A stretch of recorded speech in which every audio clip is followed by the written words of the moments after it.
I think I heard you say also that maybe it was in drama school or acting classes that you would sometimes get notes like, okay, try it again, but less wolf this time. Is that true? Yeah, I had yeah. Everybody would call me the wolf. Wow. And at the end of drama school, you had to we did this exercise where you're getting out of school that's supposed to be designed to help you market yourself, right? And it was you'd have a list of animal, plant, color, clothing, article of clothing, music. Okay. And then there was dominant and recessive. So dominant would be what color are you when you walk into a room? When Joe walks into a room, class, what color do you see?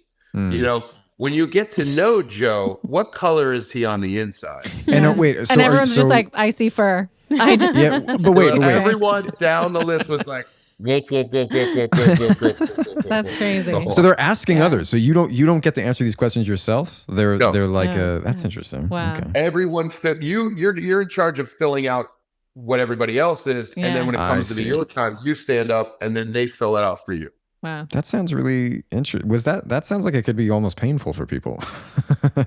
Some of it was, but it's also what it proved is, for example, and this was useful to me getting to LA, obviously, was even if you're not the beer drinking, bar fighting guy who took 2 girls to the prom on his motorcycle, Who's that guy? If you look like that, you should be aware of that. Yeah. And then when you walk into a room, you feel like that to people, then go with that if you want to work, just to understand that you have that in your back pocket. And that was certainly for me, but it's I don't drink. I skipped my prom to go see a re-release of Blade Runner. I don't ride a motorcycle. You know what I mean? Like the whole thing couldn't be more but hey, use it. I'm a wolf. I'm supposed to be wearing black. I'm black steel-toed combat boots, but really I'm probably this little tiny dog on the inside. I'm the color, I probably am black in color, but maybe gray, and it's I don't know that I'm that combat boot. I'm probably like a slipper or something. A jelly slip-on. or whatever, fluffy bed slipper. You know what I mean? It doesn't matter what you feel like that stuff is all applicable, which then helped me build that character. When I was cast as the werewolf, I was well, if I can make him strong, protective, aggressive on the outside, but once he's so vulnerable and he's protecting this thing on the inside, you're going to fall in love with this guy. Yeah. Okay. And so you kind of take those lessons and realize what's unique about you. And that's what we were doing at the end of drama school. It was you got through all 4 years of training and drilling. And now it's we're going to have some fun, and we're going to put the final coat of wax on before you go off into the world. Both Zachary Quinto and Victoria Pedretti went to Carnegie Mellon, and all the stories they tell to me, I remember I think Zach was the first person I met who had gone to Carnegie, and it sounds like an exceptional experience. It was wild, man. We had faculty, the likes of which, the most enlightened person I've ever met in my life was on the faculty member there, Victoria Santa Cruz from Peru. We had Mladen Kisilov, who was a Moscow art theater director from Bulgaria, who taught us Chekhov. Maggie Smith's rival for arts growing up taught us Shakespeare and Greek. Wow. It was just it was unbelievable. Wow. So you said something a moment ago. Do you say you don't drink, or you didn't drink then?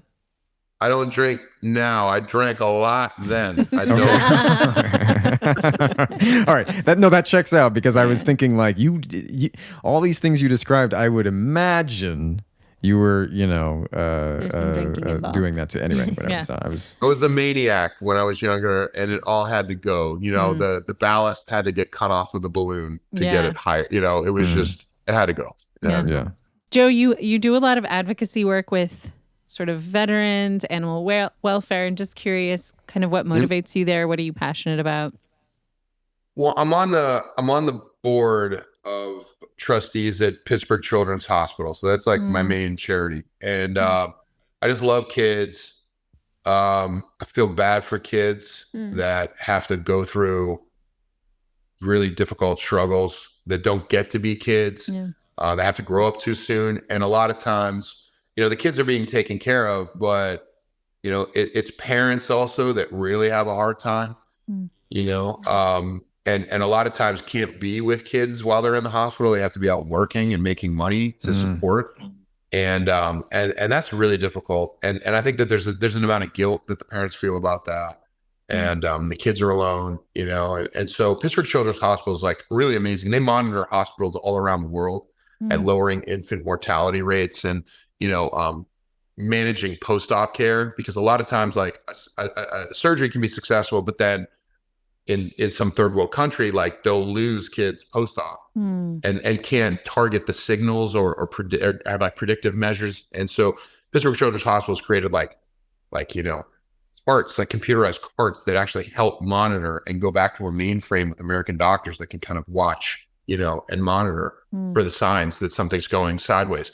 And so, I just really, wanted to stay connected to my roots, and I love Pittsburgh, and like I said, I love kids, and so I do a lot of fundraising and advocacy, especially to raise money for parents to try to alleviate the financial pressure so that they can actually spend time with the kids and be there with them. And haven't been in a lot of things that are kid friendly, but when I am, I try to bring them back to the hospital, do fun things with the kids. Yeah. Sometimes they don't know who I am, and I'm like, your mom knows who I am.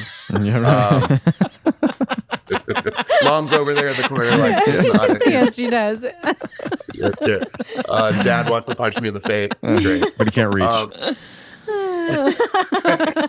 I'm out of there too quick. Yeah, no. But no, I it's so a lot of what I do has to do with them and bringing attention back to them. But yeah, like I adopted my little dog here who's still sleeping on my lap. Yeah, man, it's like she's unconscious. Yeah, she's heard all these stories before. She's like, wrap it up. Yeah, let's go take a nap. Come on. Joe, do you just on that note of like being so passionate about children, do you have children in your life who you get to be like a positive figure for them? Like maybe not parental, but just like a mentor. Yeah, I mean, I have a nephew who, like I was a strong male figure for him in the early years of his life. And I definitely took that seriously and was there for him and wanted to be there for him in every way that I could. I have two nieces. My brother has two girls, and they're super cute. And so I'm like the fun uncle, with them, and it's a good role. Goofing around and trying to make them laugh all the time. And so yeah, I mean, and but obviously, like, it's something that's definitely on the docket, at some point. So you mean to have kids? Yeah, for sure. Sweet. For sure. Yeah. It was never that was never not on the table. At every stage of life, that was always, that was always something that was always talked about, always, that was always on the forefront. Any serious relationship that I got into, it was always like, I mean, it wasn't like first date talk, let's say, sure, what I mean? But like second or third. It was one of the first conversations to have, which is like, are you someone that wants that? If you don't, then that's okay. I just want to know what this is because, I've always wanted to be a father. Yeah. I have like big dad energy. Yeah. You do. I think I have a lot to give in that department. Yeah. And then also, I come from, in my family tree, there's a lot of survivors. Mm-hmm. And, we're talking Armenian genocide survivors. We're talking, African slaves who went through unspeakable difficulties. The eradication of the Armenian people is absolutely insane. And like for another conversation, but like, they never gave up, none of them. And to be sitting where I'm at right now on the shoulders of what my ancestors went through just to survive and not give up in the face of losing every single person that they loved, just to survive so that their children, so that they could have a child that survived, that then survived long enough to have, my mom and then me. And, I just think that there's, and in the meta, there's a real importance to that for me, to kind of carry on their legacy. And so, let alone from the fact that I really am looking forward to that chapter in life. Yeah, that's so exciting. That we didn't get into, we didn't have time, but your family history is insane. It's like someone needs to make a film about it. You need to make a film about it. It needs to happen. I've had conversations for sure. It's coming out in 2029. I think if I'm reading Joe well enough right now. Probably before then. I've been trying to figure out the right way to tell that story or tell all of those stories and how to, or at least like kind of the first incarnation of all of that. Yeah. And so, before 2029 for sure. Yeah. For sure. Yeah. Amazing. Yeah. It's a precious story. You have to find the right way to tell it, I guess. Joe, do you want to just summarize for listeners what you're alluding to? Because you did an episode of Finding Your Roots, and the show Finding Your Roots discovered that there was, a paternity issue very nearby to me in my family tree. My grandfather was not my biological grandfather. It was another man. And through some work and reaching out and making my Ancestry.com profile public, making my 23andMe profile public, then fishing. I started fishing to people who were remotely related by marriage or blood or distant on the family tree. Over the past 2 years, I've been getting bites and I've been getting information. I've been getting legal documents. And then lo and behold, like family members. Wow. And who have photos, who have evidence. And then because of the genetics, their proximity to me, we've been able to really say with 100% certainty who my grandfather was. Wow. That then blows open this entire lineage. And then on the other side, I know that I'm Croatian, German, and Armenian on the mother's side. We never know who the German was. A lot of the Armenian information was lost to a genocide. And so the show Finding Your Roots then got a ping on the German side, and we wound up finding out who my great-grandfather was on the German side, who was stationed in, Armenia, what became Turkey post-World War I. He was stationed in this camp that my grandmother, who was a survivor of the genocide, who lost all of her children, her husband, her village, everyone, and was shot and left for dead, wound up in this camp and then impregnated by this German officer. Wow. They found out who he was, his name, his children, his lineage. I have ancestors that fought Napoleon. We can go all the way back to the 1300s and the Kingdom of Württemberg. Like it just, all of a sudden, I went from having this much family tree to that. Wow. And so it's still in progress. And there, like I said, there are African slaves, one of which was brought over from Africa, that joined the Continental Army and fought the British in the Revolution. It was like a war hero and granted a monument. And, it's just insanity that I had no idea that existed, that now I've got stacks of books this high and I'm reading and trying to devour all of this information and understand what I am, where, I never knew what I was. I just knew I didn't look like anybody in my family. And when you put me in a lineup with the cast of The Sopranos, I didn't really look as Italian as they did. Yeah. And so I'm all these other things. And, the host of the show, Henry Louis Gates Jr., turned to me at the end and just said, Joe, you are America. It is really incredible. You're so mixed. Yeah. That is incredible. Yeah. We have a final question we ask every guest. Joe, if you could go back to your 12-year-old self, what would you do? What would you say? Oh, man. Stick to the plan.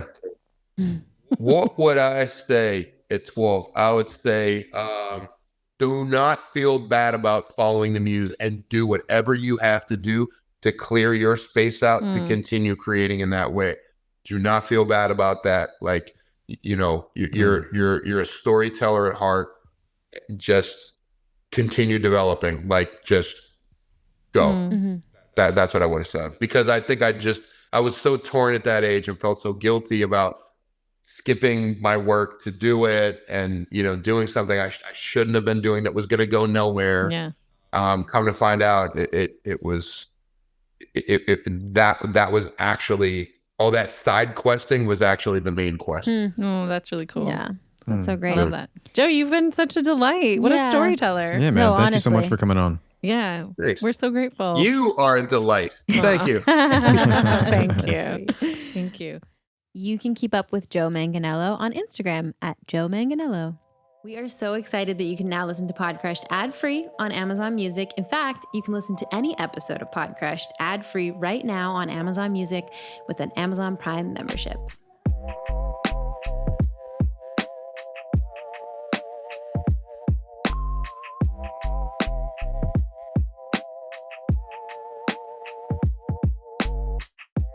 When he went into like werewolf mode, I was like, I know. whoa. I know. Yeah. It was crazy. Yeah. We have to use that. I clip feel for like his social. body changed. Like he got bigger and he got more wolfy. He did. He got wolfy. Penn, you had a perfect chance to say, "I wolf you, Joe." Didn't occur to me, but that would have been great. Opportunity. That is Holy crap. perfect. That would have been perfect. Holy crap. Well, we can put that on social media. We wolf Joe. Yeah. Yeah. Joe. Yeah, that's the joke, Sophie. That's the joke.